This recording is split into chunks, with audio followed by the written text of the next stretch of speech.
نحمده ونصلي ونسلم على رسوله الكريم أما بعد فأعوذ بالله من الشيطان الرجيم بسم الله الرحمن الرحيم ولكل أمة جعلنا منسكا ليذكروا اسم الله على ما رزقهم من بهيمة الأنعام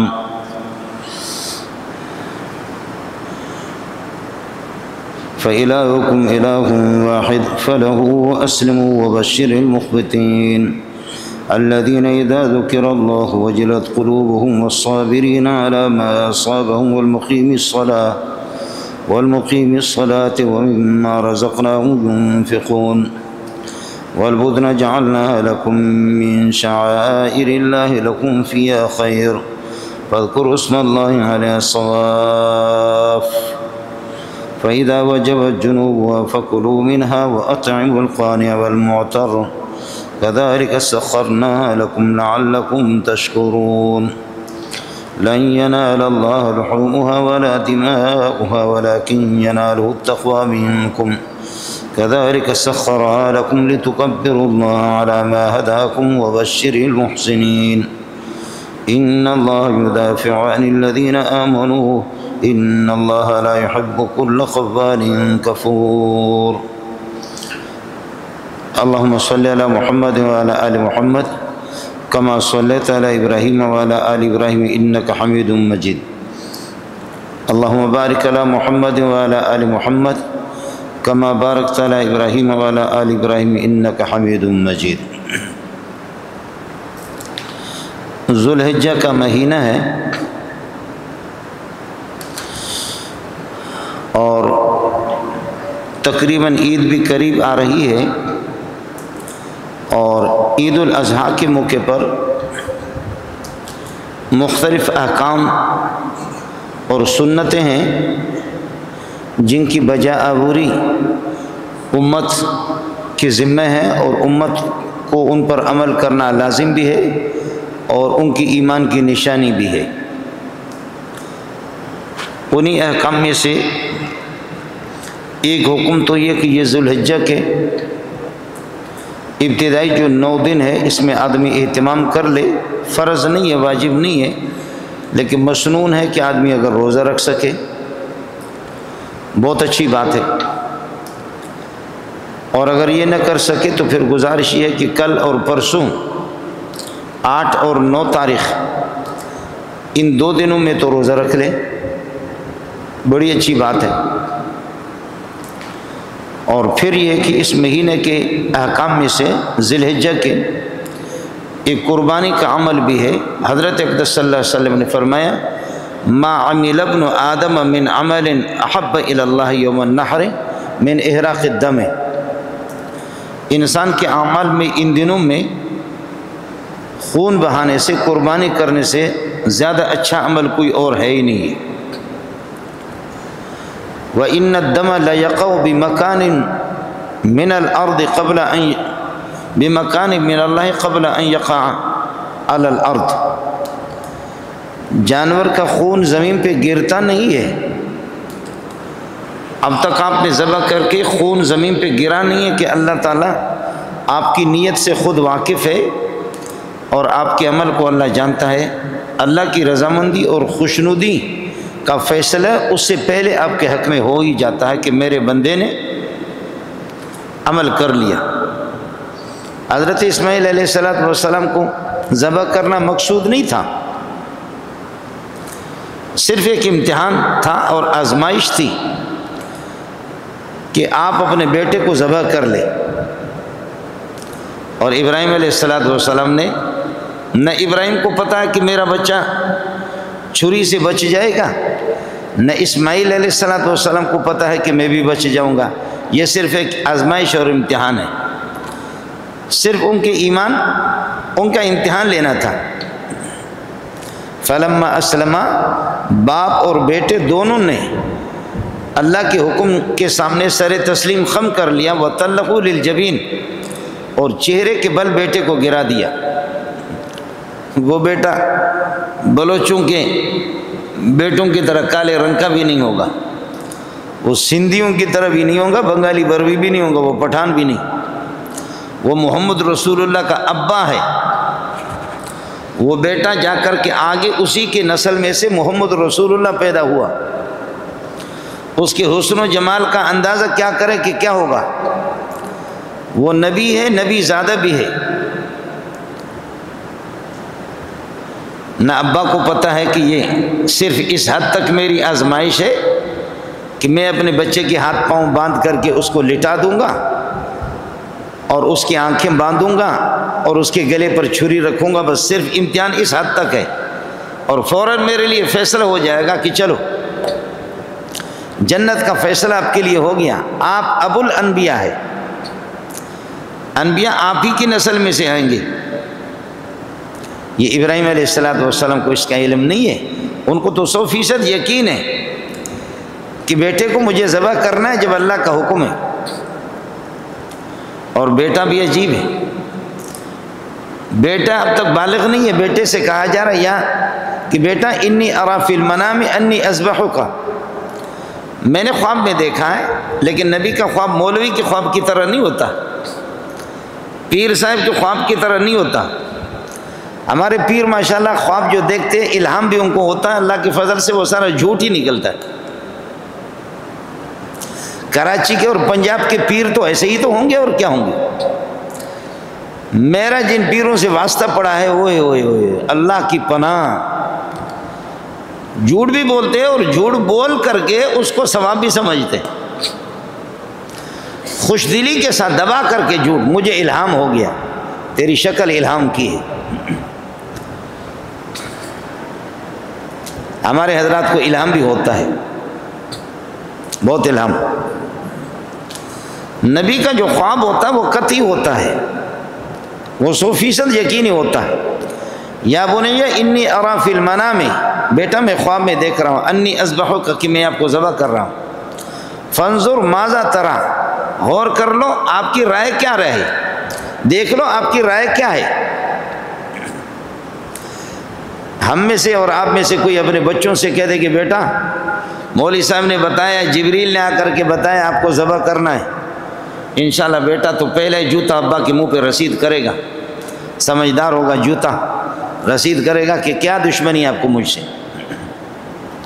یا ابت افعل ما تؤمر، بیٹا آپ بتا دیں کہ آپ کی رائے کیا ہے۔ قال یا ابت افعل، میرے پیارے ابا، افعل ما تؤمر، آپ کا خواب نہیں ہے، خدا کا حکم ہے۔ نبی کا خواب خدا کا حکم ہوتا ہے۔ افعل ما تؤمر، آپ کو جو حکم ہو رہا کر لو۔ ستجدونی انشاءاللہ من الصابرین، ابا آسمان بھی دیکھے گا، آپ بھی دیکھیں گے، اور مینا کے پہاڑ بھی دیکھیں گے کہ آپ مینا کے اندر مجھے ذبح کر لیں، انشاءاللہ میں اف تک بھی نہیں کہوں گا، اللہ کے حکم پہ میں راضی ہوں۔ بس ایک آزمائش تھی، ایک امتحان تھا۔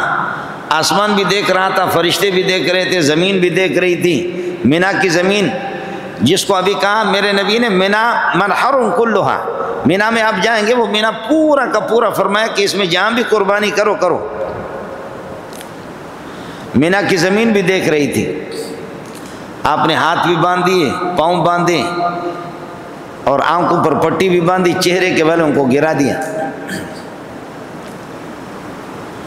اب چھری ہاتھ میں لے کر کے چلانا چاہ رہا، لیکن بس فوراً حکم آ گیا کہ یا ابراہیم قد صدقت الرؤیا، ابراہیم آپ نے سچ کر کے دکھایا جو اللہ کا حکم آپ کو تھا، قد صدقت الرؤیا۔ اب ہم نے انا کذالک نجزی المحسنین، نیکوکاروں کو ایسے بدلے دیتے ہیں۔ آپ ابو الانبیاء ہے، 4000 انبیاء صرف بنی اسرائیل میں اسحاق علیہ السلام اور یعقوب علیہ السلام کے اولاد سے، ابراہیم علیہ السلام کے اولاد، اور آخری نبی بھی نبوت محمد رسول اللہ پہ ختم ہو گیا، وہ اسماعیل علیہ السلام بھی آپ کا بیٹا ہے۔ آپ نے ایک عجیب بات کی، فَأَنَا ابن الذَّبِیحَینِ، میں محمد 2 قربان ہونے والے انسانوں کا بچہ ہوں، 2 قربانے والے۔ جس جانور کو ذبح کیا جاتا ہے اس کو ذبیح کہتے ہیں۔ میرے 2 باپ دونوں ذبیح ہیں،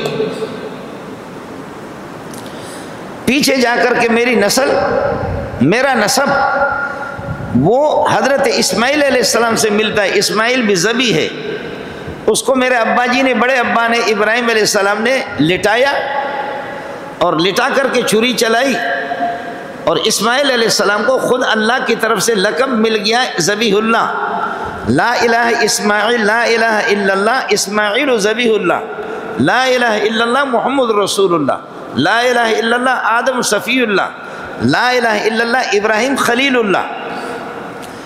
یہ جو جتنے لقب ملے ہیں نا، لا الہ آدم صفی اللہ، آدم چنا ہوا ایک پھل ہے انسانیت میں. میرا پسندیدہ انسان آدم صفی اللہ. لا الہ الا اللہ نوح نجی اللہ، نوح سے میری سرگوشیاں خصوصی ہوتی ہے. لا الہ الا اللہ موسیٰ کلیم اللہ، موسیٰ سے میری براہ راست گفتگو ہوتی ہے. لا الہ الا اللہ ابراہیم خلیل اللہ، ابراہیم میرا خلیل ہے، ابراہیم میرا خلیل ہے. لا الہ الا اللہ ابراہیم خلیل اللہ. اور لا الہ الا اللہ اسماعیل و ذبیح اللہ، اسماعیل اللہ کا ذبیح ہے. یہودیوں نے اتنا جھوٹ بولا، اتنا جھوٹ بولا، اتنا جھوٹ بولا کہ ظالمون نے حضرت اسحاق علیہ السلام کو ذبیح اللہ مشہور کر دیا، اور ہمارے سرکاری مولوی بھی اسی میں لگ گئے. اتنا یہود اور نصارہ کا مذہب یہ، اتنا جھوٹ بولو، اتنا جھوٹ بولو کہ سچ دب جائے اور جھوٹ کو پذیرائی حاصل ہو جائے. اتنا جھوٹ بولو کثرت سے، سچ کے گن گانے والے 5 ہوں اور جھوٹ کے گن گانے والے 5000 ہوں. سچ کے گن گانے والے 5000 ہوں تو جھوٹ والے 5 لاکھ ہوں، میڈیا پہ شائع کر دو. اتنا ظالموں نے مشہور کر دیا کہ ذبیح اللہ حضرت اسماعیل نہیں ہے، نبی کا باپ محمد رسول اللہ جس کی نسل میں سے، بلکہ ذبیح اللہ حضرت اسحاق علیہ السلام ہے، جن کی اولاد سے یہودیوں کے سارے انبیاء آ گئے. یہ میں نے عرض کیا کہ یہود نے کمال کر دیا جھوٹ بول بول کر کے، لیکن ہمارے مولویوں کو بھی متاثر کر دیا اس نے.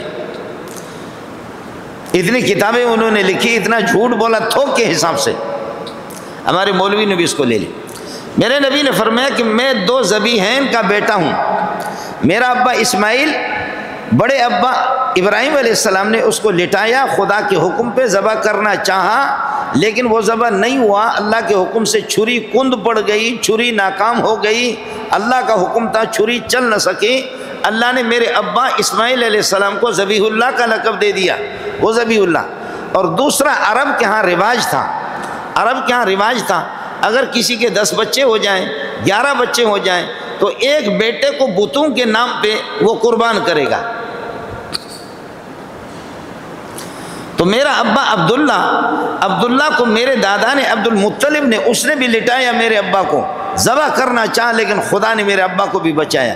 ایک ذبیح میرا ابا عبداللہ ہے اور ایک ذبیح میرا ابا اسماعیل ہے. انا ابن الذبیحین، میں 2 ذبیحوں کا بیٹا ہوں. انا ابن الذبیحین، میں محمد 2 ذبیحوں کا بیٹا ہوں. میں عرض کر رہا تھا کہ نہ اسماعیل کا خون زمین پہ گرا، نہ چھری چل سکی، لیکن آسمان سے اللہ کی خوشنودی کے فیصلے پہلے ہو گئے. تو صحابہ نے پوچھا کہ یا رسول اللہ ما ہادی الاضاحی، یہ جو ہم قربانیاں کرتے ہیں یہ کیا ہے؟ فرمایا کہ سنت ابیکم ابراہیم علیہ السلام، یہ ابراہیم علیہ السلام کی سنت ہے. اور ابراہیم کی سنت کیا ہے؟ دیکھ تو لو، وہ بیٹے کو ذبح کر رہا ہے لیکن اللہ نے اس کو بچایا. آپ سے بیٹے کا مطالبہ نہیں ہے، آپ سے جانور کا مطالبہ ہے، آپ سے جانور کا مطالبہ ہے. بڑی مہنگائی ہو گئی، بڑی مہنگائی ہوگی، بڑی مہنگائی ہوگی، بڑی مہنگائی ہوگی، کہاں سے ذبح کریں گے؟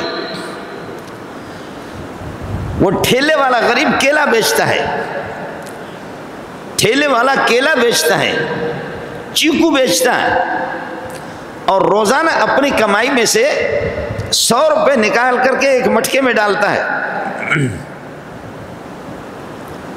روزانہ اپنی کمائی میں سے 100 روپے نکال کر کے مٹکے میں ڈالتا ہے.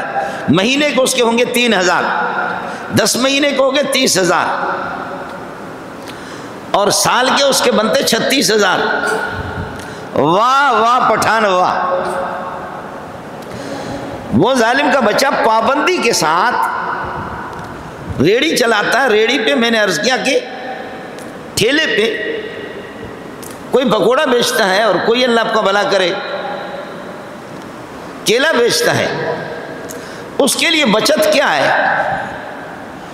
700 روپے یا 1000 روپے یا 900 روپے اس کے لیے بچت ہو تو 900 میں سے یا 600 700 میں سے 100 روپے وہ ڈالتا ہے اس میں مٹکے میں۔ چلتے چلتے سال پورا ہو گیا، اب وہ سیٹھ صاحب سے پوچھتا ہے کہ جناب سیٹھ صاحب جانور قربانی کی جانور کس طرح ہے؟ تو سیٹھ صاحب کہتا ہے کہ بکرا اگر آپ لے لیں گے تو درمیانہ قسم کا بکرا 50,000 روپے میں آپ کو پڑے گا، اور لاکھ روپے کے بکرے ہیں، 1.5 لاکھ کے بھی ہے، 6 لاکھ کے بکرے بھی ہے۔ ہمارے ایک دوست کے گائے کے فارم میں مجھے لے گئے، وہاں مجھے بکریوں کے 1-2 بچے انہوں نے کہا کہ یہ لے لو، بکریاں تو دکھائی تو انہوں نے کہا کہ یہ جو نسل ہے ہم اس کے اسٹارٹ ان بکریوں کو ایک بکری کو 6 لاکھ میں بیچتے ہیں۔ مجھے کہا یہ 2 بچے میں آپ کو دے رہا ہوں، میں نے کہا پال کر کے رکھو اپنے پاس پال، کہتے گفٹ کر کے آپ کو دے رہا ہوں، 6 لاکھ روپے میں بکرا۔ مولوی صاحب کو بیچیں گے تو 70,000 میں کوئی نہیں لے گا مولوی صاحب کو، لیکن بکرے 6 لاکھ میں۔ ہماری حکومت کے ہاں اللہ آپ کا بھلا کرے بہرحال ہے قیمت آپ کے ہاں، مولوی صاحب کی قیمت 20,000 بھی نہیں ہے، اس لیے کہ کتنے مولوی آپ نے مار دیے، ہزاروں مولوی روڈوں پر آپ نے خون ان کے بہا دیے، ہے اللہ اکبر۔ ابھی ہمارے حکومت کا فیصلہ ہو چکا ہے کہ باہر ملک کا اگر کوئی بندہ مثلا چائنا کا وہ خیبر پختون میں مارا جائے، لاہور میں مارا جائے، اسلام آباد میں مارا جائے، گوادر میں مارا جائے، تو ایک اللہ آپ کا بھلا کرے چائنا والے کے لیے پتہ نہیں 7 کروڑ ہے 8 کروڑ اس سے زیادہ چائنا والے کی دیت ہے، چائنا والے کی دیت ہے۔ مفتی نظام الدین کا خون روڈوں پہ بہا، مفتی عبدالسمیع کا خون روڈوں پہ بہا، مولانا حبیب اللہ مختار کا بڑے بڑے شیخ الحدیث مارے گئے، اس حکومتوں نے 1 روپے تک بھی نہیں دیا۔ باقاعدہ فیصلہ آپ نے بھی دیکھا۔ میں عرض کر رہا تھا کہ یہ فارم میں ساتھی میں لے گیا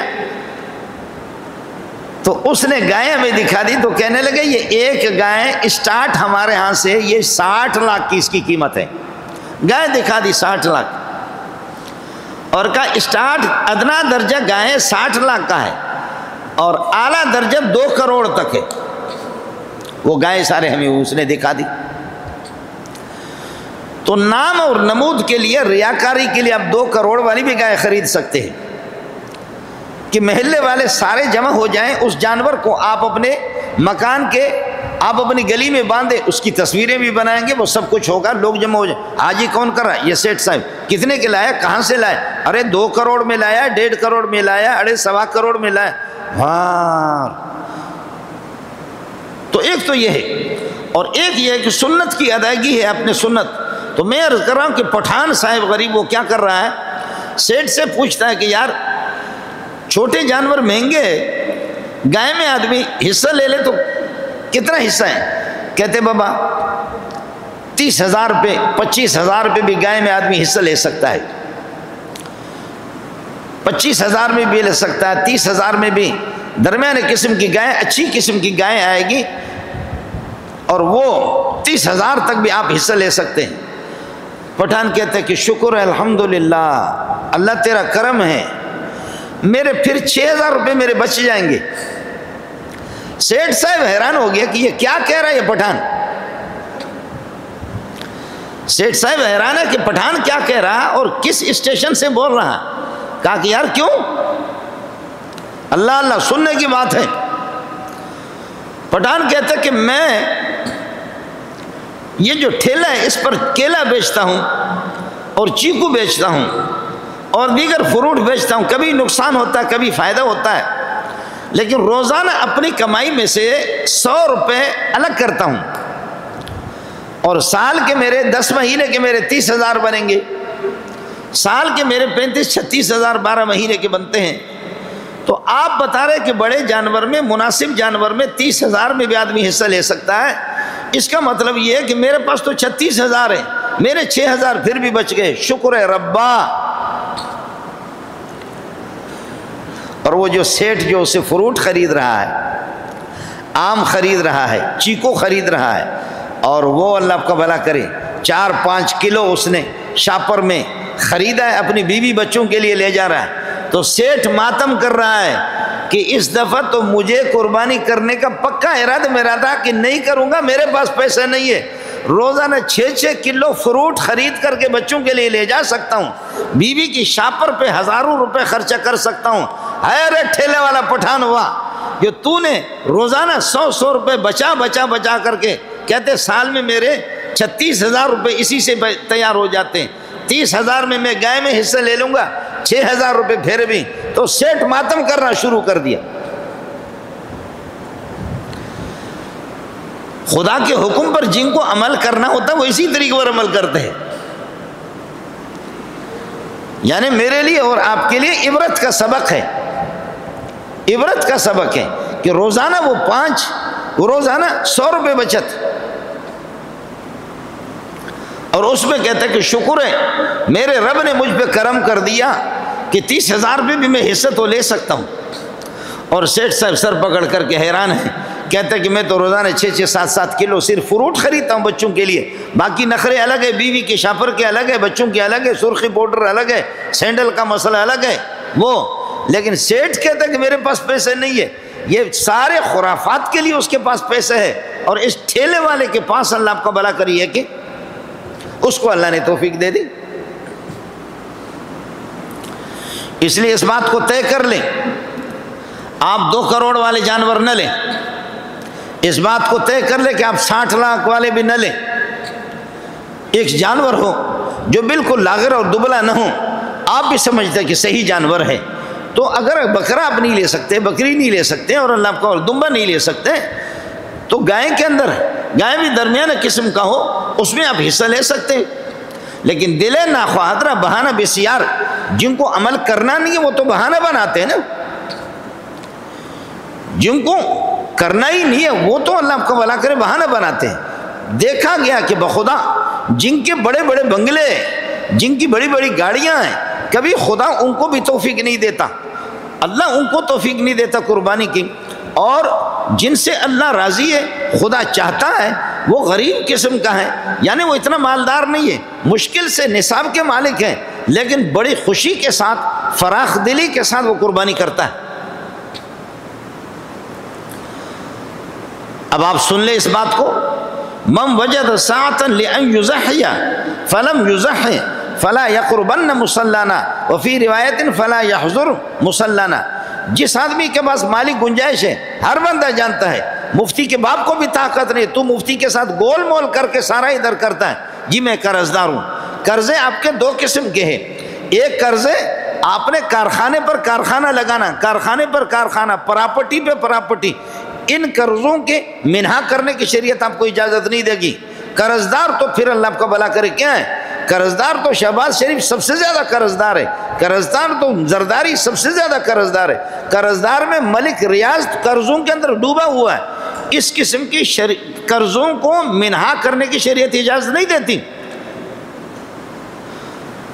آپ کے پاس ایک بنگلہ ہے، قرضہ کر کے ایک اور پلازہ خریدا، قرضہ کر کے ایک اور پلازہ خریدا، آپ کہتے ہیں کہ میں قرضوں کے اندر ڈوبا ہوا ہوں، قرضوں کے اندر ڈوبا ہوا، میں اپنے قرضوں کو منہا کر دوں، منہا کرنے کے بعد پھر میں دیکھتا ہوں کہ میری ملکیت کتنی بچ جاتی ہے، مجھ پر قربانی ہے یا نہیں ہے، مجھ پر صدقۃ الفطر ہے یا نہیں ہے، مجھ پر حج ہے یا نہیں ہے۔ یہ جو قرضے لیے آپ نے، یہ تو پراپرٹی بڑھانے کے لیے، شریعت اس قسم کے قرضوں کی منہا کرنے کی اجازت نہیں دیتی، اور مولوی سرکاری آپ کو اجازت دے گا، لیکن مولوی کے باپ کو بھی طاقت نہیں ہے۔ یہ قرضے پراپرٹی پر پراپرٹی، جائیداد پر جائیداد، پلازے پر پلازہ، کمپنی پر کمپنی، فیکٹری پر فیکٹری، اس میں تو میں نے عرض کیا کہ ملک ریاض غریب سب سے زیادہ قرض دار ہے، جتنا اس کے پاس سرمایہ ہے اس سے ڈبل ٹرپل وہ قرض دار ہے۔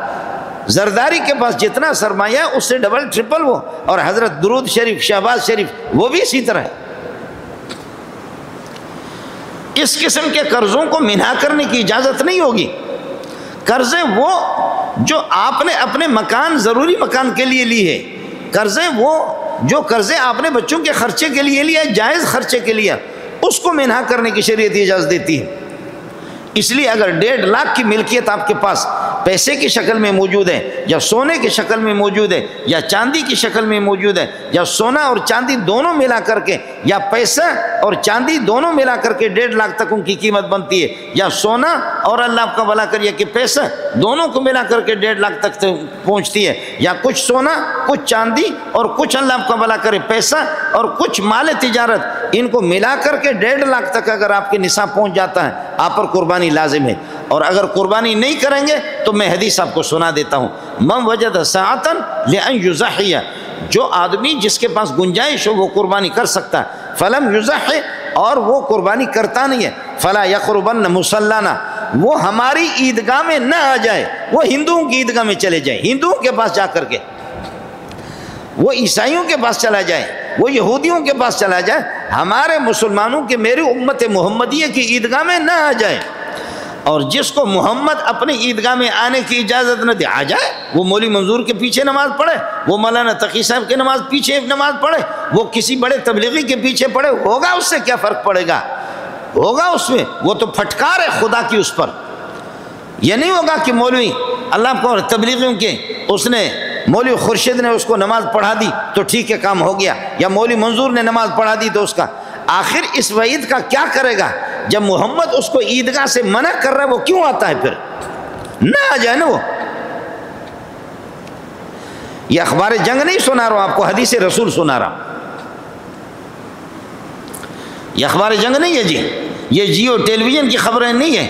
من وجد ساعۃ، جس کے پاس اتنی گنجائش ہے مال کے، ان یضحی، وہ قربانی کر سکتا ہے، پھر بھی کرتا نہیں ہے۔ کتنے مالدار ہیں، کتنے سرمایہ دار ہیں، کتنے پراپرٹی والے ہیں، غریبوں کو دیکھو کہ وہ حج کر رہے ہیں، لیکن وہ مالدار اس دنیا سے چلا گیا، لیکن اس کو حج کی نوبت بھی نہیں آئی، نہ اس نے حج کیا نہ عمرہ کیا، تو کیا کیا؟ کیا کیا؟ کچھ بھی نہیں۔ محمد ایک پہاڑ ہے، محمد کو نقصان نہ پہنچا سکا، خدا طاقتور ذات ہے، وہ پاور، مطلق پاور اس کے پاس ہے، خدا کو کیا نقصان پہنچائے گا؟ مالدار ہو کر کے مسلمان امت محمدی ہو کر کے پھر بھی حج نہیں کرتا تو پھر کیا کرے؟ اس کا آسان طریقہ ہے، فرمایا کہ اگر مالدار ہے، حج کی گنجائش ہے اس کے پاس، پھر بھی حج نہیں کرتا، ابھی تو 11 لاکھ پہ حج آ گیا، عمرہ آپ کے اللہ آپ کا بھلا کریے کہ کیا ہے 1,60,000 پہ، 70,000 پہ، 2 لاکھ پہ عمرہ بھی ہو جاتا ہے، مالدار ہے، کروڑ پتی، ارب پتی ہے، لیکن پھر بھی اس نے حج نہیں کیا۔ کل پرسوں، کل پرسوں، کل پرسوں، وہ تو بیوی کی شاپر میں کل پرسوں بات کیوں نہیں کرتا؟ محترمہ، اگر اس عید پر میں آپ کے شاپنگ نہیں کر سکا، اس عید پر آپ کے سرخی پاؤڈر اگر خرید نہیں سکا، اس عید پر اچھے کپڑے آپ کو دے نہیں سکا، اس عید پر سینڈل آپ کو خرید نہیں سکا، اگلے عید پہ کریں گے، کل پرسوں انشاءاللہ کل سے پہلے وہ سینڈل پڑیں گے کہ تو یاد رکھے گا۔ وہ کل نہیں ہے، کل نہیں ہے، دکانوں پہ لکھا ہوتا ہے نقد بڑے شوق سے، ادھار اگلے چوک سے، نقد بڑے شوق سے، ادھار اگلے چوک سے۔ بیوی کے لیے تو مجھے اس کے شاپنگ کے لیے سب کچھ کرنا ہے، اس کے سارے نخرے کے سامان، بچوں کے سب کچھ مجھے خریدنا، باقی قربانی کے میرے پاس نہیں ہے، صدقۃ الفطر کے میرے پاس پیسے نہیں ہے، روزانہ بچوں کو آئس کریم بھی کھلاتا ہوں، یہ سب کچھ ہے۔ اور میں عرض کر رہا ہوں کہ پٹھان جی کہتے سبحان اللہ، وہ سیٹھ صاحب حیران ہوتا کہ کیوں؟ کہتے میں روزانہ پورے سال میں 100 روپے جمع کرتا ہوں، الحمدللہ 30,000 سے زیادہ بنتے میرے پیسے، شکر ہے مجھے گنجائش ہے، میں کم از کم گائے میں تو حصہ لے لوں گا۔ پکوڑا بیچنے والا، ٹھیلا لگانے والا، سبزی فروٹ بیچنے والا، اس غریب کو ایک مزدور ہے، اس کے پاس گنجائش ہے، سرمایہ دار کے پاس گنجائش نہیں، نہ صدقۃ الفطر کی گنجائش ہے، نہ قربانی کی گنجائش ہے، نہ حج کرنے کی گنجائش ہے۔ ارب پتی ہو گیا لیکن وہ اس نے حج نہیں کیا، حج نہیں کرتا تو میں حدیث آپ کو سناتا ہوں، فرمایا کہ اگر اس کے پاس گنجائش ہے حج کی، نہیں کر رہا، کل اسی میں 80 سال گزر گئے، 90 سال ہو گئے، وہ مردار مر گیا، کل آئندہ سال، وہ اسرائیل کسی کو آئندہ سال کی گارنٹی نہیں دیتا، تجھے کیا پتا ہے کہ اس سال میں نہیں کر رہا، اگلے سال کروں گا، وہ پہلے تو وہ گارنٹی لے لے اسرائیل علیہ السلام سے کہ تو اگلے سال تک زندہ رہے گا نا، جب تو زندہ رہے گا بھی نہیں تو اگلے سال کا کیا مطلب ہے؟ بیوی بچوں کے کپڑوں کو بھی اگلے سال کے لیے، بیوی کی شاپنگ کو اگلے سال کے لیے، اس کے نخرے اگلے سال کے لیے، وہ تو آپ کر بھی نہیں رہے، اس میں آپ کے لیے گنجائش نہیں ہے خدا کے حکم میں. اس لیے حدیث میں فرمایا اگر اس کے پاس گنجائش ہے، مالی گنجائش ہے، حج نہیں کرتا تو اس کی مرضی ہے یہودی ہو کر کے مر جائے یا نصرانی ہو کر کے مر جائے. فَلْيَمُتْ إِنْ شَاءَ يَهُودِيًّا أَوْ نَصْرَانِيًّا، ترمذی کی روایت ہے. اس کی مرضی ہے یہودی بن جائے یا نصرانی بن جائے.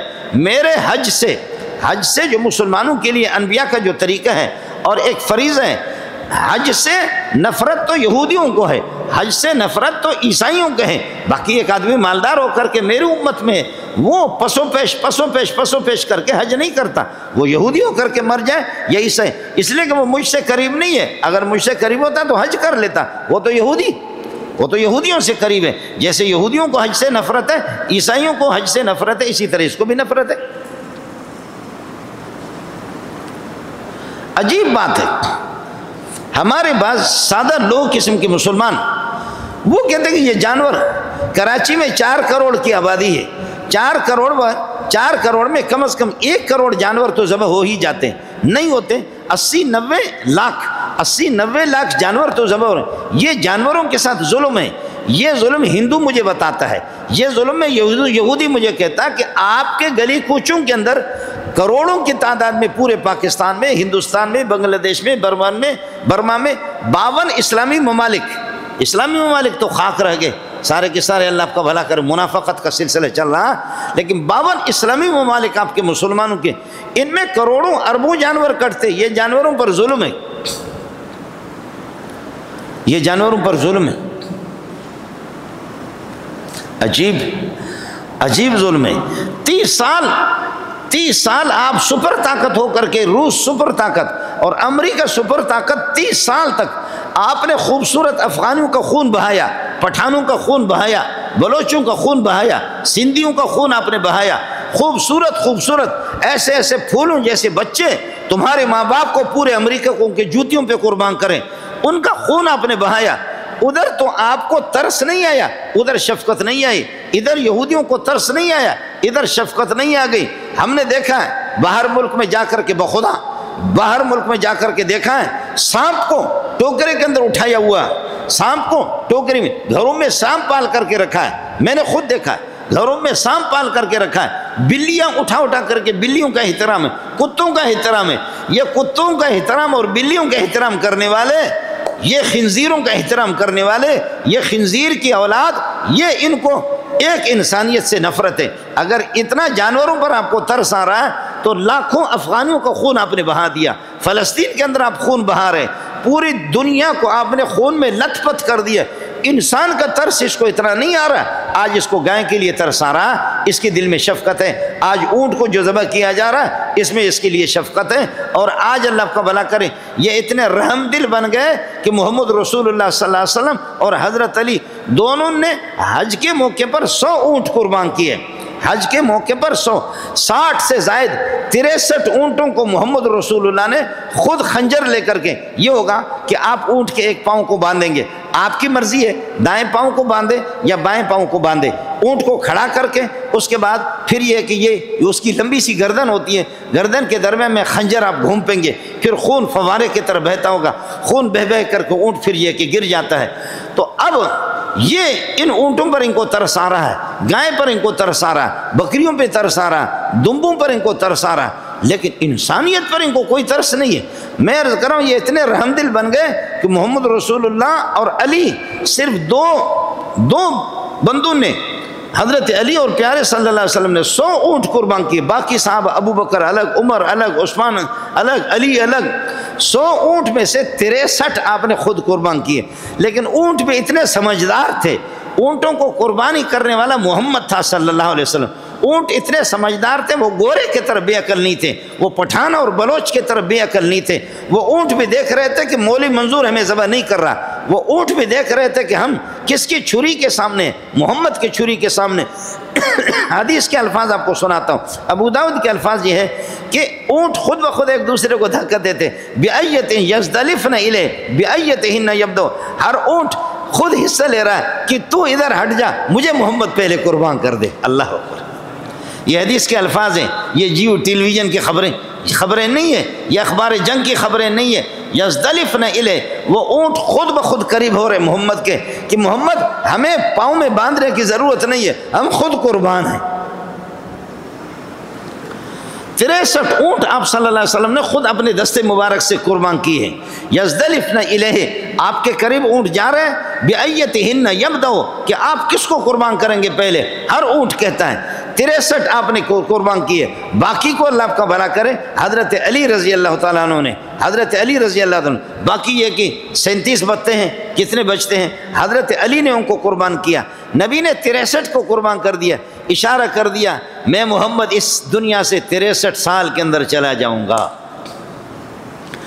اشارہ کر دیا کہ میں محمد آپ کے پاس مہمان ہوں 63 سال کا، 63 سال آپ صلی اللہ علیہ وسلم اس دنیا میں رہے، پھر آپ یہاں سے تشریف لگے۔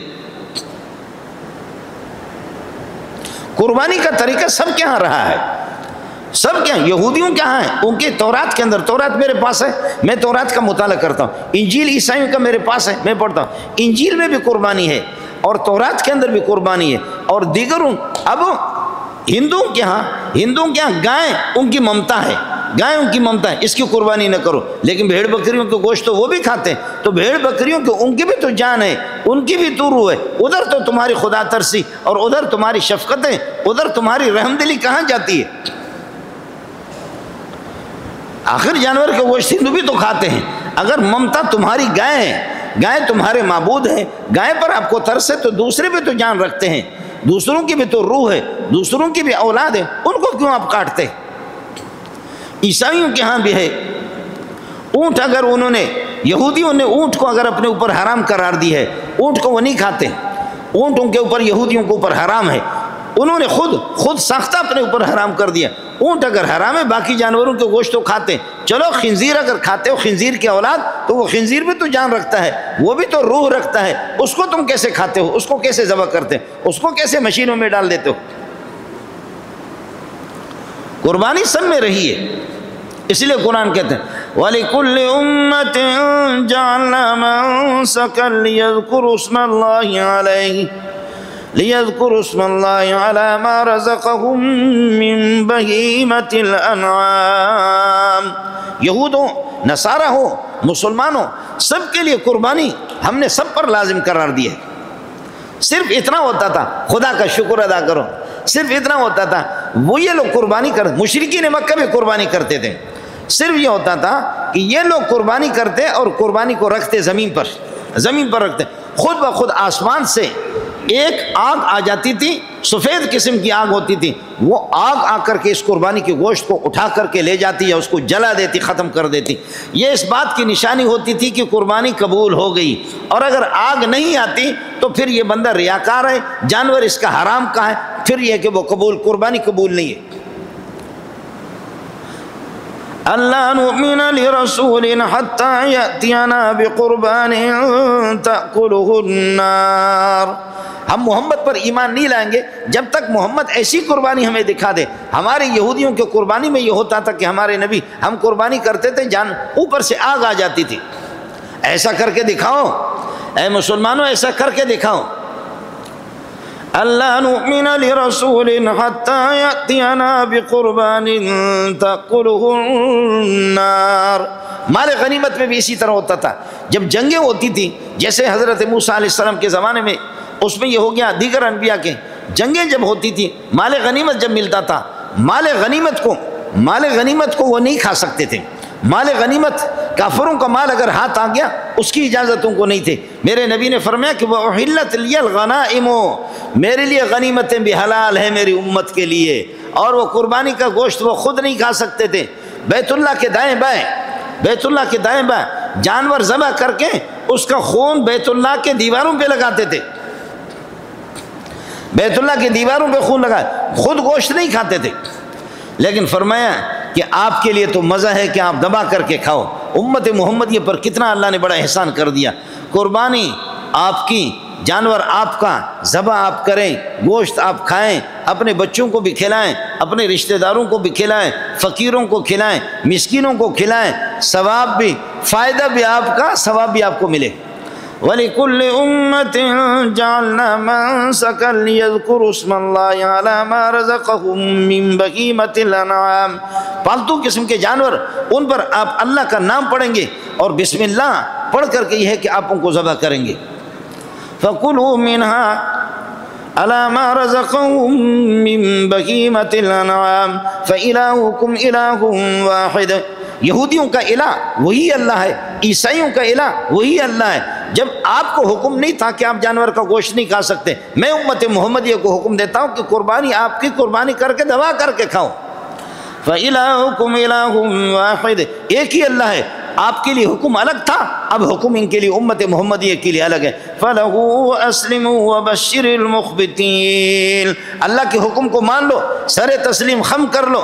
وَبَشِّرِ الْمُخْبِتِينَ، جو خدا کے حکم کے سامنے سر جھکائیں گے ان کو جنت کی خوشخبری سناؤ، اور جو اللہ کے حکم سے کہتے ہیں یہ کیا مولویوں نے شروع کر دیا، یہ قربانی قربانی قربانی، تو شکل دیکھ انگریز کا بچہ، تو کب تک انگریز کے بوٹ پالش کرے گا؟ تو کب تک ہندوؤں کے بوٹ پالش کرے گا؟ تو ہے تیری حیثیت کیا ہے؟ یہ مولوی نے ظلم شروع کر دیا، یہ خدا کا حکم نہیں ہے، یہ تو ایک ظلم ہے، یہ ظلم ہے جانوروں پر، ہائے ہے یہ جانوروں پر ظلم ہے۔ تو یہ قربانی کے دنوں میں یہ ظلم ہے، عام دنوں میں دبا دبا کر کے تو ہوٹلوں پہ کھاتا ہے، عام دنوں میں تیرے انگریز وہ خنزیر بھی کھاتے، وہ ظلم نہیں ہے، دوسرے جانور کھاتے، وہ ظلم نہیں ہے، جن کے تم بوٹ پالش کرتے ہو اور پتلوں کو نگاہوں پہ اپنے آنکھوں پہ لگاتے، وہ ظلم نہیں کر رہے، وہ لاکھوں انسانوں کے فلسطین میں اور پوری دنیا کے اندر خون بہا رہے، وہ ظلم نہیں ہے، جانوروں پر تمہیں ظلم نظر آ گیا۔ فَإِلَٰهُكُمْ إِلَٰهٌ وَاحِدٌ فَلَهُ أَسْلِمُوا وَبَشِّرِ الْمُخْبِتِينَ۔ اللہ والے کون ہوتے ہیں؟ الَّذِينَ إِذَا ذُكِرَ اللَّهُ وَجِلَتْ قُلُوبُهُمْ، اللہ کا حکم جب ان کے سامنے آ جاتا ہے، خدا کا تذکرہ جب ان کے سامنے ہوتا ہے، دل ان کے کانپنے لگتے، دل ان کے سہم جاتے ہیں۔ مومن کی نشانی یہی ہے کہ قرآن کہتے ہیں جب خدا کا حکم اس کے سامنے آ جائے، مومن اس میں کوئی چون و چرا کرتا ہی نہیں۔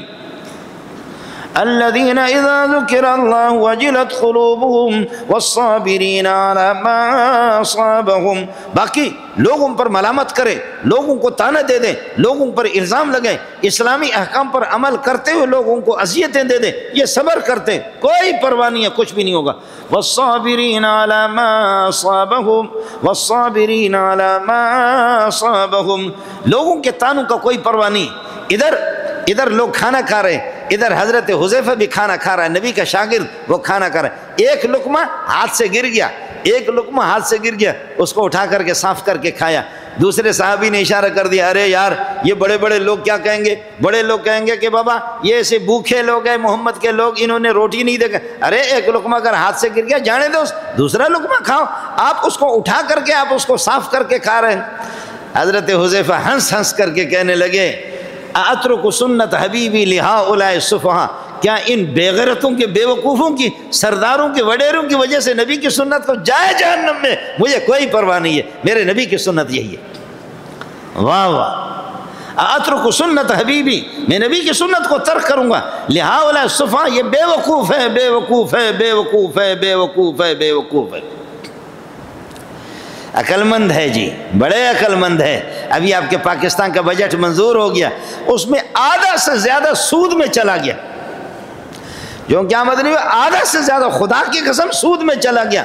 ہم پہلے کہہ چکے ہیں، بار بار کہہ چکے ہیں کہ سود کھانے والا، کھلانے والا اپنی ماں کے ساتھ بدکاری کرتا ہے۔ تم کر چکے ہو، اس گناہ کا ارتکاب کر چکے، ہوا وہی۔ ہر سال میں ایک، آپ 70 سال 80 سال میں جب آپ نے ملک بنایا، ایک سال بتاؤ کہ آپ نے بچت کی ہے، آپ نے نفع کیا ہے، آپ نے 4 صوبوں میں سے 5 صوبوں میں سے کسی کو فائدہ دیا؟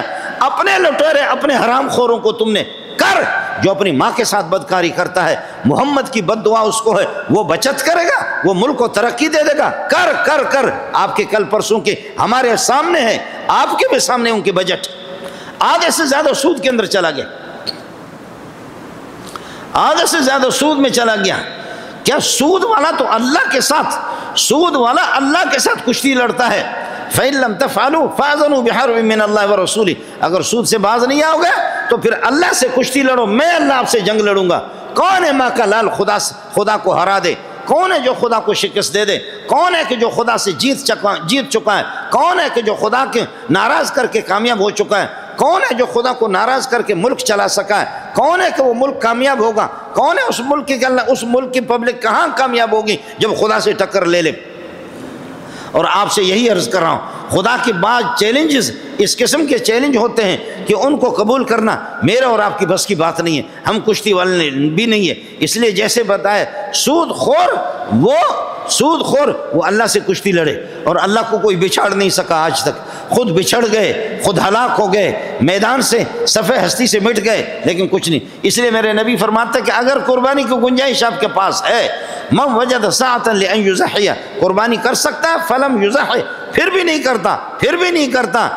نہیں کرتا، فلا یقربن مصلانا فلا یحضر مصلانا، وہ ہماری عیدگاہ کے قریب نہ آ جائے۔ سن لو ہیلے بہانے تلاش کرنے والے حضرات، چون و چرا کرنے والے حضرات، اور یہ جدید تعلیم تم اپنے جدید تعلیم والوں کو لے کر کے ہمارے ساتھ بٹھاؤ اور تماشا پھر ان کا دیکھو، وہ ABCDEF، یہ صرف ان الفاظ کو چھوڑو، حقائق کی بات کرو۔ تمہارے جج کا اگر پتلون اٹھا کر کے اس کے منہ پہ نمارے لعنت کر لینا پہ، تمہیں پتہ چلے گا کہ محمد کے غلام۔ تم کسی اچھے تکڑے مولوی کے ساتھ اپنے جج کے اور اپنے دانشوروں کے مقابلے تو کرو دے، ٹکے کے لوگ بھی نہیں ہوتے جن کے سینوں میں قرآن ہو، جن کے سینوں میں حدیثیں ہوں، جن کی زبانوں پہ حدیثیں ہوں، جو محمد رسول اللہ کے 24 گھنٹے محمد رسول اللہ کے جوتے سیدھے کریں، اس کے سامنے تمہارا دانشور، وہ دنیا کا بھی عقل قسم کا انسان ہوتا ہے، وہ دانشور کہاں سے آیا؟ اس لیے دوستوں سے عرض کیا کہ جب گنجائش ہے آپ کے پاس، گنجائش ہے، چون و چرا نہ کرو، قربانی آپ نے کرنی ہے۔ من وجد ساعة لأن يضحي فلم يضحي، پھر بھی قربانی نہیں کرتا، گنجائش ہے، فلا یقربن مصلانا، میں محمد اس کو اجازت نہیں دیتا کہ عیدگاہ میں مسلمانوں کے ساتھ عید پڑھے، میں اجازت نہیں دیتا۔ اور کوئی بغیرت اگر بغیر اجازت کے آئے گا تو کیا پائے گا؟ اگر محمد کے اجازت کے بغیر آئے گا تو کیا پائے گا؟ کون سا ثواب پائے گا؟ کون سی اللہ کی خوشنودی کو حاصل کرے گا؟ کون سی اللہ کی خوشنودی کو حاصل کرے گا؟ کیا پائے گا جب نبی اجازت نہیں دے رہا ہے؟ تو چوری چھپکے سے وہ جائے گا تو کیا کرے گا؟ کیا فرشتے اس سے غافل ہیں؟ مہادی الازہی یا رسول اللہ، حضرت یہ قربانیاں کیا ہے؟ فرمایا سنت ابیکم ابراہیم علیہ الصلوۃ والسلام، تمہارے ابا ابراہیم نے حد کر دی، بیٹے کو قربان کرنے کے لیے لٹا دیا، لیکن یہ کہ بیٹے کا خون بہا نہیں، اللہ کی خوشنودی پہلے حاصل ہو گئی۔ آپ جانور کو لٹا دیں گے، بسم اللہ اللہ اکبر پڑھیں گے، خون اب تک اللہ آپ کا بھلا کر زمین پر گرے گا نہیں، آپ کے مغفرت کے فیصلے آسمان پہ پھیلے ہوئے۔ تو بیٹا قربان نہیں کر رہا، بیٹی قربان نہیں کر رہا، تو جانور قربان کر رہا۔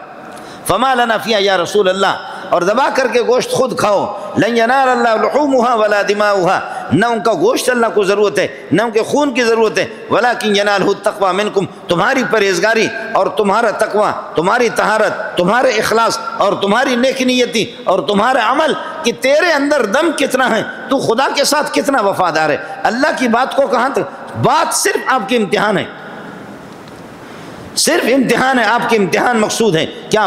فما لنا فیہا یا رسول اللہ، حضرت ہمارے لیے فرمایا کہ بکل شعرۃ حسنۃ، بکری کے ایک بال، بکری کے بال پھر بھی کم ہوتے ہیں اور دمبے کو اس سے زیادہ اون زیادہ ہوتے ہیں، تو فرمایا ایک بال پر بھی آپ کو ثواب ملے گا۔ انہوں نے کہا کہ یا رسول اللہ فالصوف، اون جو ہوتا ہے، فرمایا اون میں جو باریک قسم کے بال ہوتے ہیں ان میں سے ہر ایک کے مقابلے میں نیکی۔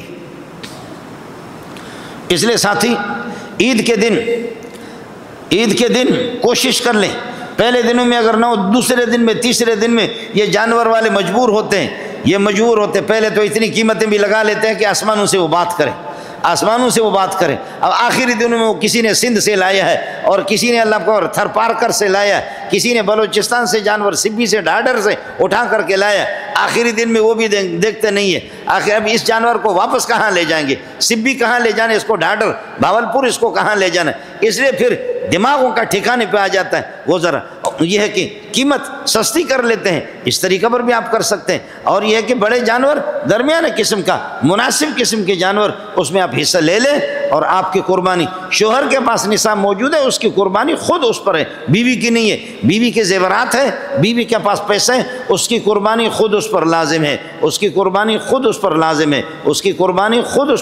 ہے، بیٹے اگر بالے ہے کمانے والے لوگ ہیں ان کا حساب کتاب الگ ہے، ان کی قربانی ان میں سے ہر ایک پر الگ الگ، اگر ان کی اپنی پراپرٹی ہے، بیٹوں کے نصاب تک پہنچے ہوئی ہے، اولاد کی ان پر قربانی خود ہوگی۔ یہ نہیں ہوگا کہ ابا جی کروڑوں کما کر کے ان کا کاروبار ہے، بس ابا جی نے قربان کر دیا تو سب کچھ کافی ہو گیا، نہیں ہوگا اس طریقے پر۔ یہ کہ بیٹوں کے الگ اگر ان کی پراپرٹی ہے، ان کی جائیداد ہے، الگ ان کو قربانی، بیوی کے پاس نصاب موجود ہے اس کی قربانی الگ، چاہے بڑے جانور کے اندر سارے کے سارے اپنے حصے ڈال دیں، کم از کم اپنے اس گھر کو خدا کی لعنتوں سے، خدا کی پھٹکار سے، اللہ کے عذاب سے اپنے آپ کو بچائیں۔ ہمارے ہاں عید کی نماز انشاءاللہ ٹھیک 7 بجے ادا کی جائے گی، دیگر جگہوں میں 6:45 بجے ہے۔ یہاں مسئلہ یہ ہے کہ چونکہ دور دراز سے لوگ آ جاتے ہیں اور اس وجہ سے 7 بجے نماز عید ادا کی جائے گی۔ آپ گھر سے نکلیں اور وہاں سے اچھے کپڑے آپ کے ہوں، اگر یہ کہ نئے کپڑے نہ ہوں تو پرانے کپڑے دھولے ہوئے تکبیرات کہتے ہوئے، کل نہیں پرسوں فجر سے تکبیرات ہر نماز کے بعد، یہ ہے کہ چاہے آدمی جماعت کے ساتھ پڑھ رہا ہے یا اسی طریقے پر یہ ہے کہ اکیلے نماز پڑھ رہا ہے، سلام پھیرنے کے بعد اللہ اکبر لا الہ الا اللہ واللہ اکبر وللہ الحمد، یہ زور سے آپ پڑھیں گے، چاہے گھر میں ہیں یا نماز جماعت کے ساتھ ہے۔ پرسوں فجر سے شروع ہو کر کے 13 تاریخ تک یعنی عصر کی نماز تک یہ سلسلہ چلے گا۔ یہ تکبیرات بھی واجب ہے۔ اللہ تعالیٰ آپ کا حامی ہو، اللہ آپ کا ناصر ہو۔ ٹھیک 7 بجے نماز ادا کی جائے گی، آپ حضرات تاخیر سے کام نہ لیں اور فوراً پہنچ جائیں، جیسے پہنچیں گے تو نماز شروع ہوگی۔ وآخر دعوانا الحمدللہ رب العالمین۔